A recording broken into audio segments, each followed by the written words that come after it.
It's a game that both fan bases have been salivating to see for the entire offseason. It's Oklahoma hosting Ohio State, a Week 3 matchup of heavyweights in college football.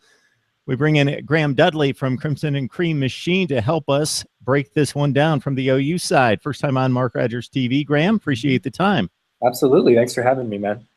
So let's talk about this matchup in regards to the status of the matchup. We know that this is going to play heavy into the college football playoff, most likely for Oklahoma and possibly the Big 12. It's a situation where it's almost a last stand because of some of the non-conference losses. Absolutely. I think that, the game might be even bigger for Oklahoma because it lost in Week 1. I know that a lot of fans were excited to see, a top 5 matchup, and a lot of them expected it. But it's just become a much more important game because of the way the Houston contest turned out. And you're right, a lot of people were picking maybe Oklahoma, TCU, and Oklahoma State to finish 1, 2, 3 in the conference this year, and all 3 of them have already racked up losses. And I think most people would say that OU's is probably the best of those 3. But still not an ideal situation to be in, not even starting conference play yet. So, Oklahoma, Texas, TCU, Oklahoma State, they all have a lot to prove. But this Ohio State game is going to be a real tough one for Oklahoma. And I believe personally that if they were to lose it, they just wouldn't really have any shot of making the playoff after that. Yeah, if you're not necessarily looking at the Oklahoma perspective, but the overall Big 12 perspective, an Oklahoma loss and then going on to win the Big 12 is a worst-case scenario for the Big 12, of course, with the 2 losses out of conference. Before we break down the nuts and bolts of the personnel that are going to line up on Saturday night, Graham, Bob Stoops has a national reputation among college football fans as losing big games. Yeah. I think that narrative is way overplayed, and it's way too general in looking at the landscape of his coaching resume. It obviously started extremely well in his second year with a national championship and then getting 2 national championship games frequently after that against the likes of LSU and Florida and USC. He has won BCS bowl games. There's this thought out there that he loses every time he hits the big stage, and that's just not the case. How does Sooner Nation feel about Bob Stoops' performance against the big powers around college football? Well, I think you have to, have a caveat and say that Bob Stoops can have the job for as long as he wants it at this point. And Sooner fans understand that.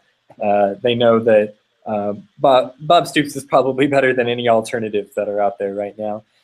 Having said that, when you do go 1-3 in national championship games, the perception is going to be there, whether it's fair or not. And I know that, losing back-to-back bowl games to Clemson and things like that, I can certainly understand why some Sooner fans are getting frustrated. But at the same time, it's all anecdotal. You look at the 2014 game against Alabama, which the Sooners fans, that's really all they had to hang their hat on for a couple of years there. But that was a really big win. And, I think this game is going to be really important for Bob Stoops as far as that narrative goes. And I don't think that the Sooners have played a home game this big since Notre Dame came to Norman in 2012. And that was another game that the Sooners ended up dropping, couldn't quite pull out. So, it's not a fair perception. I agree with you on that front. But I understand where it's coming from Sooners fans. And there's no better way for Bob Stoops to start to turn that around than to win this game on Saturday. All right, one of the big keys for Oklahoma will be protecting Baker Mayfield. Obviously, he doesn't need quite the protection most quarterbacks do. He's a bit of a magician, has quite the wizardry in escaping the pocket and the clutches of a lot of defenders, but obviously he needs protection just like anyone else, and that seems to have been a deficiency in Oklahoma's offense the last couple big stage events against Houston this season and going back to the college football playoff against Clemson. Yeah, I think that it's fair to say that for all of Oklahoma's losses the last couple seasons, ever since Lincoln Riley came to town, every time they lose, it's because they get dominated up front, get dominated in the trenches. And I think that was absolutely the case in Houston. Mayfield's legs they haven't been as big a factor this season as they maybe were last year.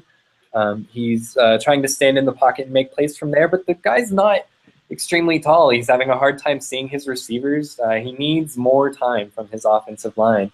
And the line needs to be better for the running game to get going as well. So I think at this point, my impression of the offensive line is that the Sooners know what they have, and they know that it's not going to necessarily improve significantly from a personnel standpoint. There's just not a whole lot more guys that they can roll out there. So they're really going to be counting on Orlando Brown at the left tackle position. They're going to be counting on their center Alvarez. They're going to be counting on these guys to improve and step up and just give Baker as much time as they possibly can. And they're going to be, I think, giving Mayfield a little more room to roam as well, saying that, look, if your offensive line isn't doing it for you, you might eventually have to start making some plays yourself, Baker. Joe Mixon arrived on campus with much fanfare, and he's not disappointed. He's that talented of a back as a five-star player, and also a big factor in the passing game. 5 receptions last week, 77 yards, against Houston. In the Houston game, 77 yards receiving and a touchdown. Samaje Perine, obviously the guy that we've become very comfortable in watching in the last few years, be the guy. Talk about the dynamic in the backfield in regards to getting both of those guys the ball and who you expect to be maybe a little bit more of a factor. Well, I should definitely start by saying that the 12 carries that Perine and Mixon ended up getting against Houston, that's just not going to cut it. And Oklahoma is going to have to commit to that running game no matter what the scoreboard says, because things turn ugly really fast on this Oklahoma offense when they get away from it. I think that Mixon has really come into his own this year. I know that he took a majority of OU's first half carries last week against Louisiana Monroe, and I think that has more to do with the fact that Perine was just a little bit banged up after that Houston game, had a shoulder bruise, and I think that they were probably just going a little bit easy on him. I expect Perine to have a big day against Ohio State, and I expect Mixon to have a big day as well, probably more in terms of a pass-catching day than anything else. But Perine has also shown the ability to come out of the backfield and catch short passes. So those two, I kind of think of what Ohio State has in Curtis Samuel and Dontre Wilson. Not exactly the same situation. You're not going to see them line up in the slot or anything.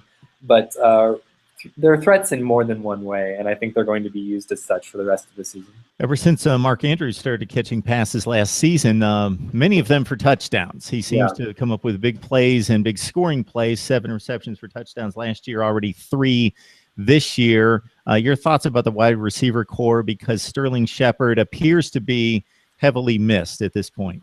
He is, and that's something that was a big topic of discussion around Norman in the offseason is, how do you replace Sterling Shepard? And the answer is, of course, you don't. You don't replace Sterling Shepard. What you need is better projection from more guys, and the Sooners have been able to get that to a limited extent so far this year.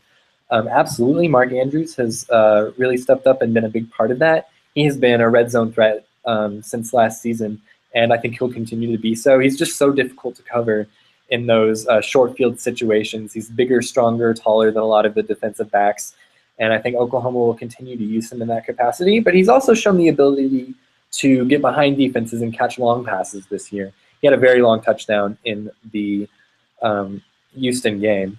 So, I would really like to see the Sooners run Mark Andrews up the seam and shoot him some long passes and also use him in the red zone.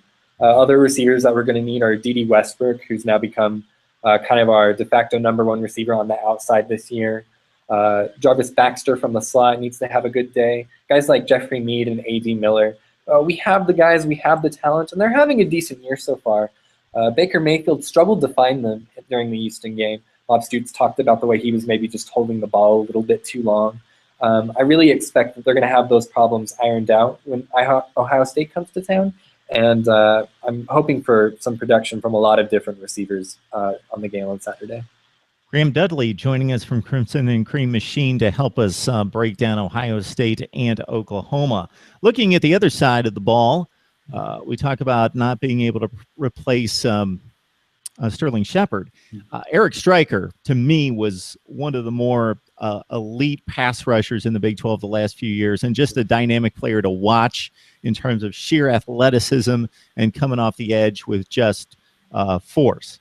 Charles Tapper, obviously a very impactful player as well. But by the looks of the first two games, especially defending the Houston run, and based on watching Stoops and Myers' comments about Oklahoma's defense, you seem to have fortified the defensive line despite the losses. You're still extremely strong up front against the run in particular. Yeah, absolutely. I've been really pleased with the defensive front so far this year. I think guys like Matt Diamond and Charles Walker have really stepped up to solidify that position.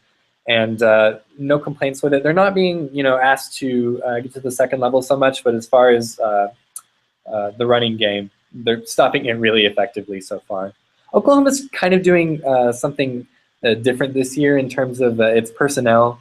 Eric Stryker, was a really good pass rusher, as you said, but he was not very effective in pass coverage. And so the hope this year was that Ogbonnaya Okoronkwo, or Obo as we call him in Norman, was going to be both a good pass rusher and able to drop back and cover receivers in the slot.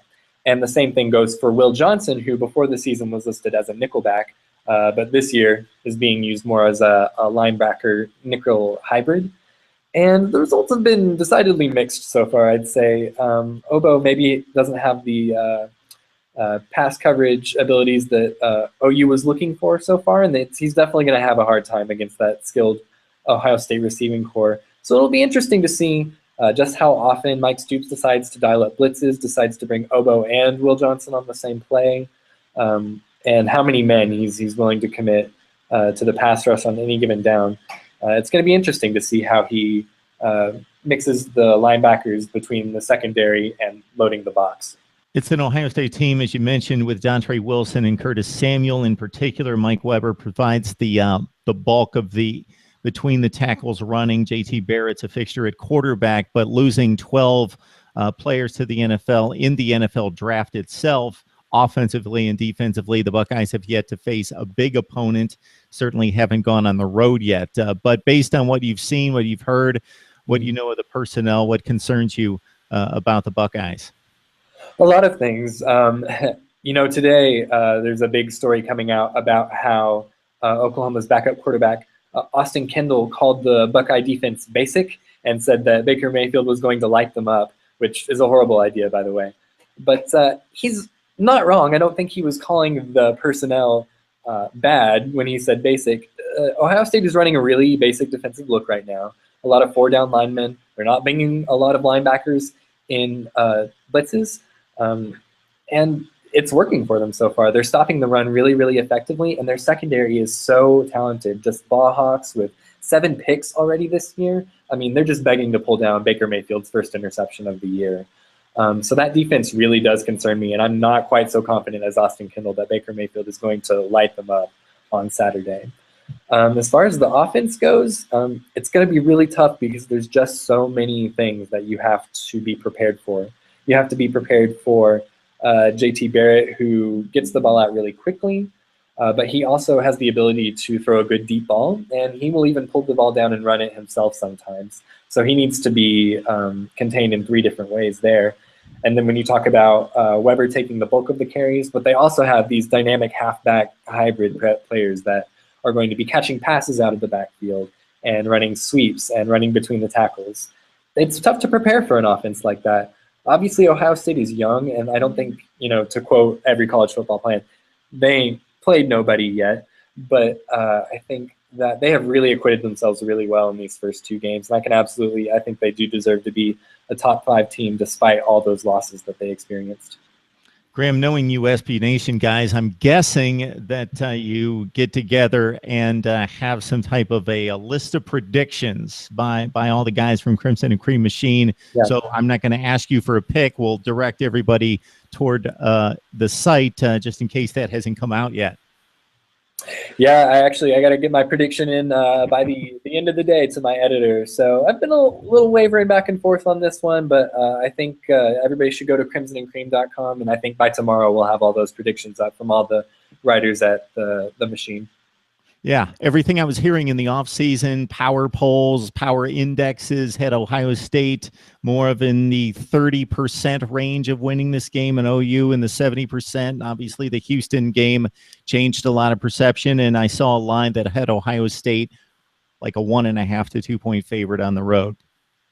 I do think Ohio State deserves to be the favorite in this game. I think that their offense is just so similar to Houston's that it's not weird for people to think that, oh, well, Oklahoma struggled so much against this Houston offense that, we may see some of those problems come back around in this game. I like to think that the coaching staff and the players learned a lot from that Houston game. At this point, I'd say it's more of a 60-40 kind of proposition that Ohio State will pull this one out. But I think the Sooners will have a lot to say and have made a lot of adjustments since the Houston contest. But I absolutely understand why why Houston would be a little bit of a favorite in this one. Yeah, and people that like to dive into the coaching theories of who has the advantage there, you can go either side with that. You've got the Urban Meyer-Tom Herman connection, and is Meyer picking his brain? That's what we've heard this week in regards to getting the one-up on the Oklahoma defense. But also, yes, Oklahoma being familiar with the Houston attack now. Ohio State very, very similar. Maybe doesn't run it as tightly and efficiently as Houston does at this point because of the youth and the guys getting acclimated. But if you look at the stars and the recruiting rankings, probably a little bit better talent on the Ohio State side compared to Houston. Mm-hmm. All right, Graham Dudley from Crimson and Cream Machine helping us break down what should be a titanic matchup in Norman, Ohio State, and Oklahoma. Graham, we appreciate it. Hey, thanks so much for having me, man.